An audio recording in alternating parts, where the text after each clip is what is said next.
Argument ಏನಾಯ್ತು, ಯಾವ grounds ಮೇಲೆ ಪರಿಗಣನೆಗೆ ತೆಗೆದುಕೊಂಡಿದೆ? ಸರ್, ಇವತ್ತು ವಿನಯ್ ಕುಲಕರ್ಣಿ ಅವರು ಅದು ಯೋಗೇಶ್ ಗೌಡ ಹತ್ಯೆ ಪ್ರಕರಣದಲ್ಲಿ ವಿನಯ್ ಕುಲಕರ್ಣಿ ಮತ್ತು ಇತರ ಆರೋಪಿಗಳದು ಜಾಮೀನು ಅರ್ಜಿ ಮತ್ತು ವಿನಯ್ ಕುಲಕರ್ಣಿ ಅವರು ಸಂಬಂಧಪಟ್ಟಂತೆ ಶಿಕ್ಷೆಗೆ ಅಂದರೆ ಇಂಥ ಏನು ವಿಶೇಷ ನ್ಯಾಯಾಲಯ ಏನು ಶಿಕ್ಷೆ ಕೊಟ್ಟಿತ್ತು ಅದಕ್ಕೆ ತಡೆ ಕೊಡಬೇಕು ಅಂತ ನಮ್ಮದು 2 ಅರ್ಜಿಗಳು ಸಲ್ಲಿಸಿದ್ವಿ. ಆ 2 ಅರ್ಜಿಗಳನ್ನ ಮಾನ್ಯ ವಿಭಾಗೀಯ ಪೀಠ ಅಂದರೆ ಡಿವಿಷನ್ ಬೆಂಚ್ನ ಹೈಕೋರ್ಟ್ನ ಡಿವಿಷನ್ ಬೆಂಚ್ ಇವತ್ತು ಅಲೋ ಮಾಡಿ ಒಂದಷ್ಟು ಕಂಡೀಷನ್ಸ್ನ ಸಹ ಇಂಪೋಸ್ ಮಾಡಿದೆ.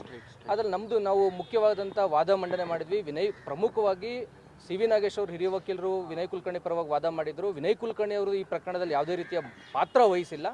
2016ರಲ್ಲಿ ಆಲ್ರೆಡಿ ಬೇರೆ ಅಂದರೆ ಲೋಕಲ್ ಪೊಲೀಸರು, ಧಾರವಾಡ ಪೊಲೀಸರು ಈ ಕೇಸ್ನ ತನಿಖೆ ಮಾಡಿ ಬೇರೆ ಆರೋಪಿಗಳ ವಿರುದ್ಧ ದೋಷಾರೋಪಣಾ ಪಟ್ಟಿನ ಸಲ್ಲಿಸಿದ್ರು ಅನ್ನೋದನ್ನ ಅಲ್ಲಿ ಅದಾದ ನಂತರ 4 ವರ್ಷಗಳ ನಂತರ CBIಗೆ ಈ ಪ್ರಕರಣ ಹಸ್ತಾಂತರ ಆಗಿತ್ತು. ಅಲ್ಲಿ ವಿನಯ್ ಕುಲಕರ್ಣಿ ಅವ್ರನ್ನ ಈ ಪ್ರಕರಣದಲ್ಲಿ ಸಿಲುಕಿಸಲಾಗಿತ್ತು. ವಿನಯ್ ಕುಲಕರ್ಣಿ ಅವ್ರಿಗೂ ಯೋಗೇಶ್ ಗೌಡ ಹತ್ಯೆ ಪ್ರಕರಣಕ್ಕೂ ಯಾವುದೇ ರೀತಿಯ ಎಳ್ಳಷ್ಟು ಸಹ ಪಾತ್ರ ಅವ್ರದ್ದು ಈ ಪ್ರಕರಣದಲ್ಲಿ ಇಲ್ಲ ಅನ್ನೋದು ಪ್ರಮುಖವಾಗಿ ಸಿ ವಿ ನಾಗೇಶ್ ಸರ್ ಅವರು ವಾದ ಮಂಡನೆ ಮಾಡಿದರು. CBIಯಿಂದ ಹೆಚ್ಚುವರಿ ಸಾಲಿಸಿಟರ್ ಜನರಲ್ SV ರಾಜು ಅವರು ಸಹ ಬಂದು ವಿನಯ್ ಕುಲಕರ್ಣಿ ಅವ್ರ ಪಾತ್ರ ಇದೆ ಈ ಕೇಸಲ್ಲಿ ಅನ್ನೋದು ವಿಚಾರವನ್ನು ವಾದ ಮಂಡನೆ ಮಾಡಿದರು. ಎಲ್ಲ ಅಂಶಗಳನ್ನ ಪರಿಗಣನೆ ಮಾಡಿ ಇವತ್ತು ಮಾನ್ಯ ಉಚ್ಚ ನ್ಯಾಯಾಲಯ ಮೇಲ್ನೋಟಕ್ಕೆ ಸಾಕ್ಷ್ಯಾಧಾರಗಳು ಕಂಡು ಬರ್ತಾ ಇಲ್ಲ ಅನ್ನೋ ಅಂಶಗಳನ್ನ ಪರಿಗಣನೆ ಮಾಡಿ ಇವತ್ತು ವಿನಯ್ ಕುಲಕರ್ಣಿ ಅವ್ರಿಗೆ ಶಿಕ್ಷೆಯನ್ನು ಅಮಾನತಿನಲ್ಲಿಟ್ಟು ಅವರಿಗೆ ಇವತ್ತು ಜಾಮೀನು ಮಂಜೂರು ಮಾಡಿದೆ. ಹಾಗೆ ಕೆಳಹಂತದ ನ್ಯಾಯಾಲಯ ವಿಶೇಷ ನ್ಯಾಯಾಲಯ ಏನು ತೀರ್ಪು ಕೊಟ್ಟಿತ್ತು, ಈ ಜೀವಾವಧಿ ಶಿಕ್ಷೆ ಕೊಟ್ಟಿತ್ತು, ಆ ಜೀವಾವಧಿ ಶಿಕ್ಷೆಗೆ ತಡೆ ನೀಡಿದೆ. ಇದು ಮಧ್ಯಂತರ ಆದೇಶ, ಮಧ್ಯಂತರ ತಡೆಯಾಜ್ಞೆ ಅಂತ ಹೇಳಿ. ಹೌದು, ಇದು ಮಧ್ಯಂತರ ತಡೆಯಾಜ್ಞೆ ಕೊಟ್ಟಿದ್ದಾರೆ.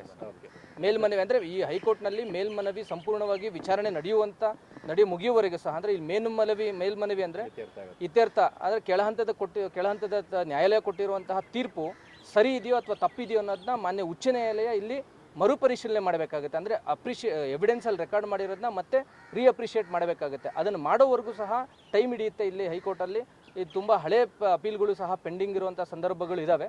ಅದೆಲ್ಲ ಮುಗಿಯೋವರೆಗೂ ಸಹ ಈ ಸದ್ಯಕ್ಕೆ ವಿಚಾರಣೆ ಕೈಗೊಳ್ಳೋಕ್ಕಾಗಲ್ಲ. ಅದು ಇತ್ಯರ್ಥವಾಗುವವರು ಸಹ ಆಗೋವರೆಗೂ ಇವ್ರದ್ದು ಶಿಕ್ಷೆಯನ್ನು ಅಮಾನತಿನಲ್ಲಿಟ್ಟು ಇವ್ರು ಜಾಮೀನು ಕೊಟ್ಟಿದ್ದೀವಿ ಅಂತೇಳಿ ಇವತ್ತು ಆದೇಶ ಬಂದಿದೆ. ಇವತ್ತು ಏನಾದರೂ ಬಿಡುಗಡೆ